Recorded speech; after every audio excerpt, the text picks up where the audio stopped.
एक बिजनेसमैन को काफ़ी लॉस उठाना पड़ा तो उसने उधार पैसे लिए ब्याज पर, और जिससे पैसे लिए थे उसको दे नहीं पा रहा था, लौटा नहीं पा रहा था, और पैसे मांगने वाला एक दिन भी रुक नहीं रहा था। पैसे मांगने वाला आदमी बूढ़ा था और उसे बिजनेसमैन की बेटी हासिल करनी थी, शादी करनी थी। इसलिए बूढ़े आदमी ने कहा कि मैं सारा कर्ज माफ़ कर दूंगा अगर तुम अपनी बेटी की शादी मुझसे करवा दो। बिजनेसमैन ने मना कर दिया तो बूढ़े आदमी ने एक और ऑफर रखा कि एक काम करते हैं, गेम खेलते हैं जिसमें एक छोटी सी पोटली में 2 पत्थर डालूंगा, एक वाइट होगा और ब्लैक होगा। बिजनेसमैन को बेटी को पत्थर उस पोटली में से निकालने हैं। अगर वाइट निकल गया तो सारा कर्ज माफ़ कर दूंगा और शादी भी नहीं करनी पड़ेगी, और अगर ब्लैक पत्थर निकल गया तो कर्ज तो माफ़ कर दूंगा लेकिन शादी करनी पड़ेगी। बाप और बेटी दोनों एग्री हो गए। पूरे गांव वालों को इकट्ठा करा। मुखिया भी वहाँ पे देख रहा था। जमीन से 2 पत्थर उठा करके बूढ़े आदमी ने पोटली में डाले और लड़की ने देख लिया कि उस बूढ़े आदमी ने दोनों ही पत्थर ब्लैक डाले हैं, और ब्लैक पत्थर का मतलब हुआ कि कर्ज माफ लेकिन शादी करनी पड़ेगी। अगर लड़की गेम खेलने से मना कर दे तो शादी तो बच जाएगी लेकिन बाप का कर्ज माफ नहीं होगा, और अगर दोनों ही पत्थर निकाल के उस बूढ़े इंसान की बेइज्जती कर दे तो वो आदमी कभी न कभी बदला जरूर लेगा। इसलिए लास्ट ऑप्शन था कोई एक पत्थर निकालो जो कि ब्लैक ही निकलेगा और कर्ज माफ के साथ में उसको शादी करनी पड़ेगी। लड़की ने चालाकी से गेम खेला। उसने एक पत्थर निकाला और एक्टिंग करके ग्राउंड पर गिरा दिया, और वो पत्थर नीचे गिरे बहुत सारे ब्लैक और व्हाइट पत्थर में मिल गया। लड़की ने कहा ओ शिट, ये मेरे से गलती से गिर गया, लेकिन एक काम करते हैं, दूसरा पत्थर भी पोटली से निकाल करके चेक कर लेते हैं। अगर पोटली में से अब व्हाइट निकला तो मैंने जो उठाया था वो ब्लैक था, और अगर पोटली में से अब ब्लैक निकला तो मैंने जो उठाया था वो व्हाइट था। बूढ़ा व्यक्ति वहीं पे फंस गया। पोटली से दूसरा पत्थर निकाला तो वो ब्लैक निकला, यानी कि नीचे गिरा हुआ पत्थर व्हाइट था। और ये पूरा गांव देख रहा था, मुखिया भी देख रहा था कि अब कर्ज माफ हो चुका है और शादी भी नहीं करनी पड़ेगी क्योंकि पत्थर जो उठा के नीचे गिरा दिया था गलती से वो व्हाइट था। इसे कहते हैं टफ सिचुएशन में चालाकी से दिमाग चलाना।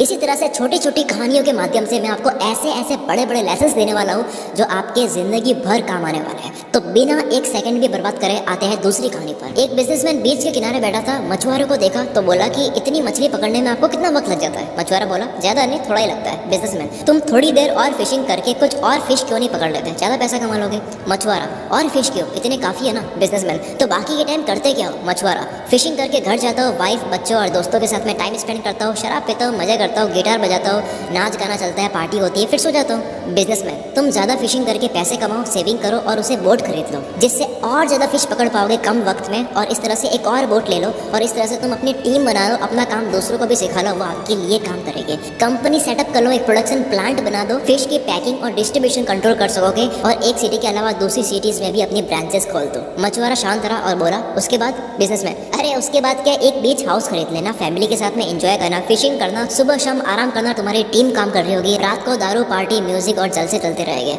मछुआरा बट ये तो मैं अभी भी करता हूँ। बिजनेसमैन आगे कुछ बोल नहीं पाया, पता चला कि उसने अपना बिजनेस छोड़ दिया और फिशरमैन के साथ में रहना शुरू कर दिया।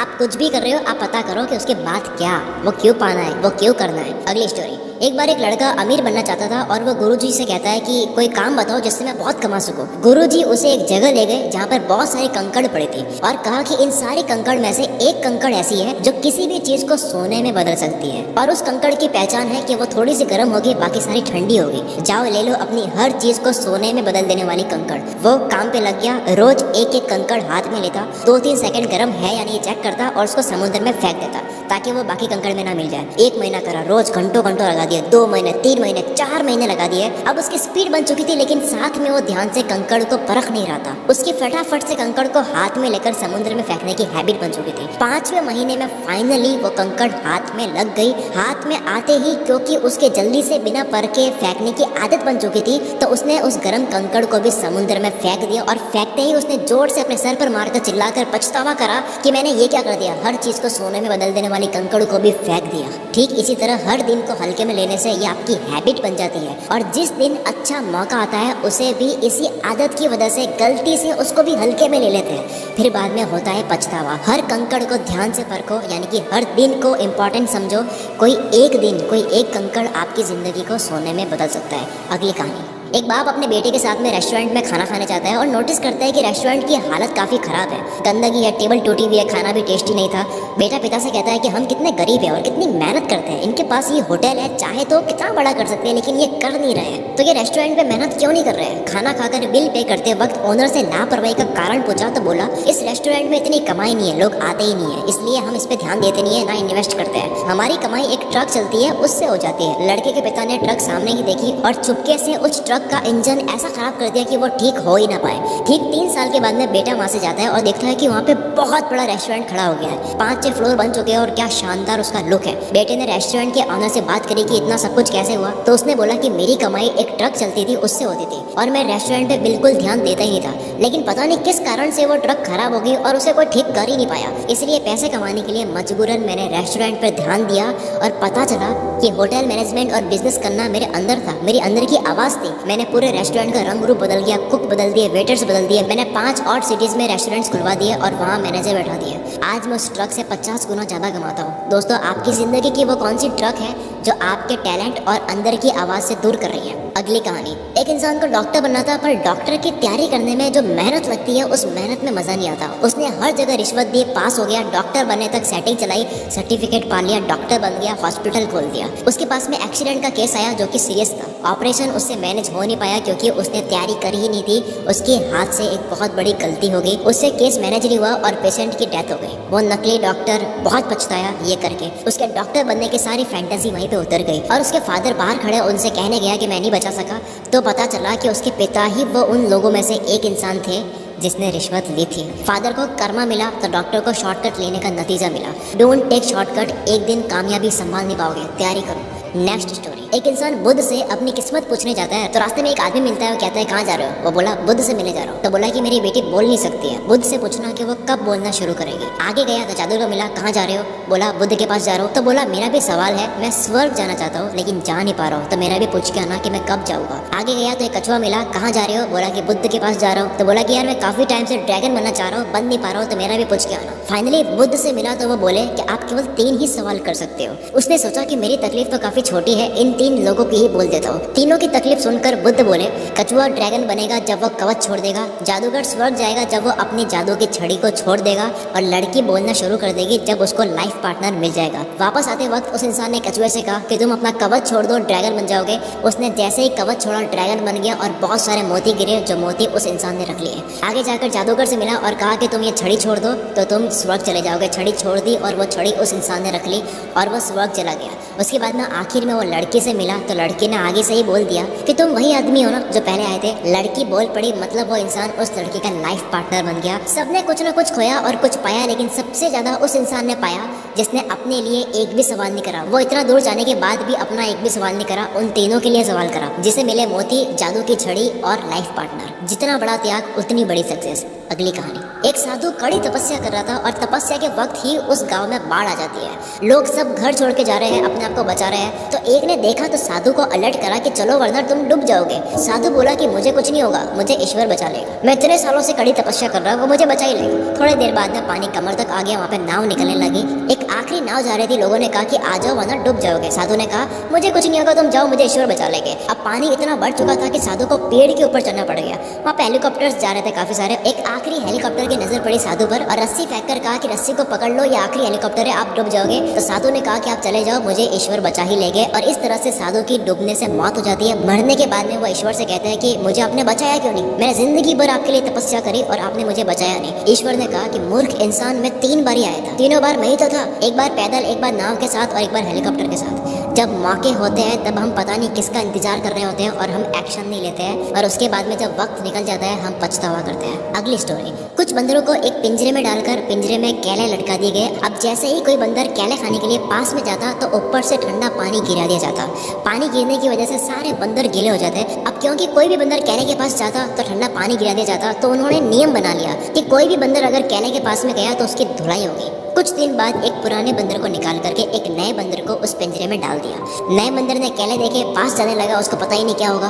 केले के पास जाते ही बंदरों ने उसकी धुलाई कर दी। नया बंदर समझ नहीं पाया कि मेरी धुलाई हो क्यों रही है। फिर से एक और पुराना बंदर निकाल करके एक नया बंदर उसमें डाल दिया गया। अब जैसे ही वो नया बंदर फिर से केले देखता है, पास जाता है, उसकी भी धुलाई होती है। लेकिन इस बारी इस धुलाई में पिछला वाला नया बंदर भी शामिल था, जिसको पता ही नहीं है कि धुलाई करनी क्यों है। ऐसे करते करते सारे पुराने बंदर जिनको पानी वाली बात पता है उनको निकाल करके नए बंदर डाल दिए जिनको पता ही नहीं है कि धुलाई करनी क्यों है। और इस तरह से सब एक दूसरे की धुलाई कर रहे थे, किसी को नहीं पता कि धुलाई क्यों कर रहे हैं। हम सब अपने सपनों को इसी तरह पीटते हैं। क्यों पीट रहे हैं किसी को नहीं पता, बस सिखाया गया है, कुछ सिस्टम बना दिए गए, क्यों है पता ही नहीं है। हो सकता है किसी के ऊपर ठंडा पानी गिरा होगा, यानी कि वो फेल हुआ होगा, जिसकी वजह से उसने कोई नियम बना लिया। अब लेकिन दिक्कत यह है कि आपके ऊपर वो ठंडा पानी नहीं गिरने वाला है, यानी कि आप फेल नहीं होने वाले हो। फिर भी आप उस पुराने नियम को मान रहे हो जो कि तब बना था जब वो फेल हुए थे, जब उनके ऊपर ठंडा पानी गिरा था। अगली कहानी, क्या आपको पता है कि बर्तन में पानी डालकर उसमें मेंढक डालें और उसको गर्म करें धीरे धीरे, तो मेंढक टेम्परेचर के अकॉर्डिंग अपने आप को एडजस्ट करना शुरू कर लेता है। लेकिन कहानी यहाँ से शुरू होती है। जब पानी गर्म होते होते एक लिमिट से ज़्यादा गर्म हो जाता है, तब वो अपने आप को एडजस्ट नहीं कर पाता है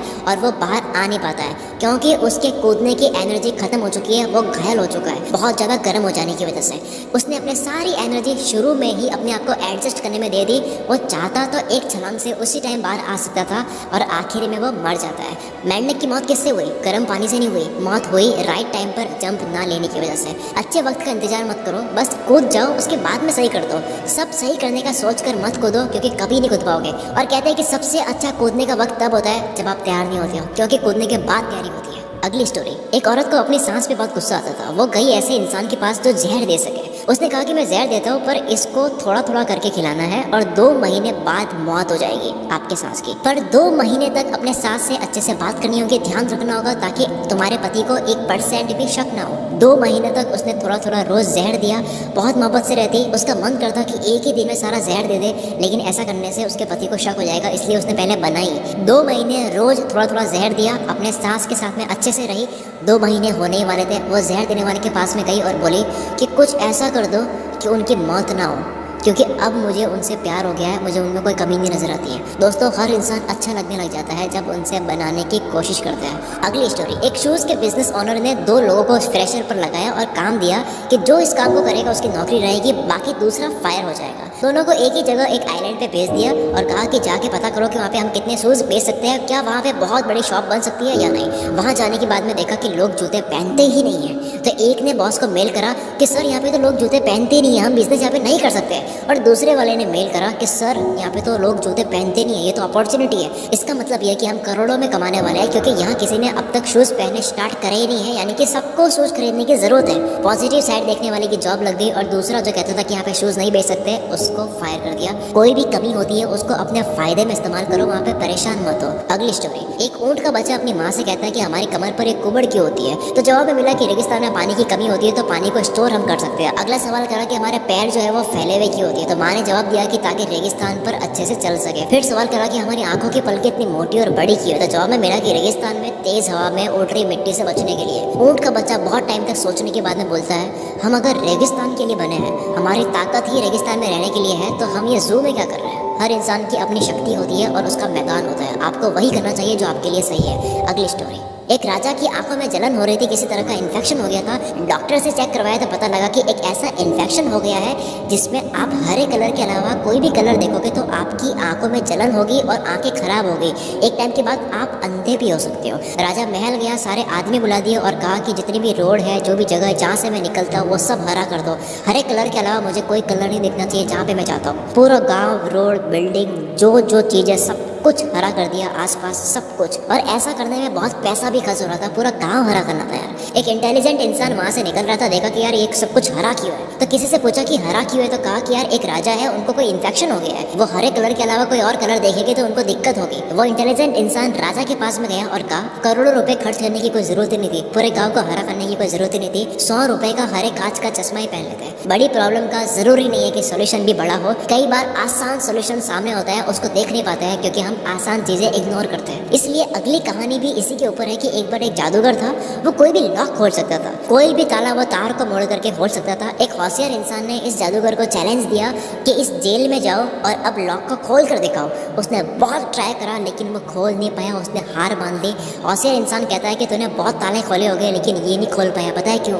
क्योंकि ये अनलॉक था, इसको मैंने लॉक करा ही नहीं था। कई बार जो नहीं है वो भी हम सॉल्व करने लग जाते हैं, यानी कि बेवजह सोचने लग जाते हैं। अगली स्टोरी, ये आखिरी स्टोरी बड़ी इंटरेस्टिंग है। एक राज्य में हर 5 साल में एक नया राजा बनाया जाता है और 5 साल कंप्लीट होने के बाद में उस राजा को एक ऐसे जंगल में भेज देते हैं जहाँ पर जंगली जानवर होता है और वो जानवर ही खा लेते हैं उस राजा को। एक राजा के 5 साल कंप्लीट हुए, उसको जंगल में भेज दिया गया और अब आया चालाक राजा। जब ये चालाक इंसान राजा बन जाता है तब वो लोगों से पूछता है कि 5 साल कंप्लीट होने के बाद में आप ऐसा कौन सा जंगल है जहाँ पर भेज देते हो। वो राजा अपने लोगों के साथ में उस जंगल में जाता है, देखता है कि वो काफ़ी घना जंगल है, वहाँ पर काफ़ी राजाओं की बॉडीज भी पड़ी है। राजा सोचता है कि 5 साल के बाद में मेरा भी ये हाल होने वाला है। उसने दिमाग लगाया और पहले ही साल में जंगल के सारे पेड़ कटवा दिए, जानवर हटवा दिए और दूसरे साल में डेवलपमेंट का काम शुरू कर दिया। रोड बननी शुरू हो गई, बिल्डिंग बननी शुरू हो गई, खेती होनी शुरू हो गई, गरीबों के रहने के लिए कुछ जगह बना दी, स्कूल कॉलेज सब बनाने शुरू कर दिए। 5 साल कंप्लीट होने से पहले जंगल का नाम और निशान मिटा लिया। ये सब करते करते राजा ने पैसे भी बहुत ज़्यादा सेव कर लिए अपने लिए।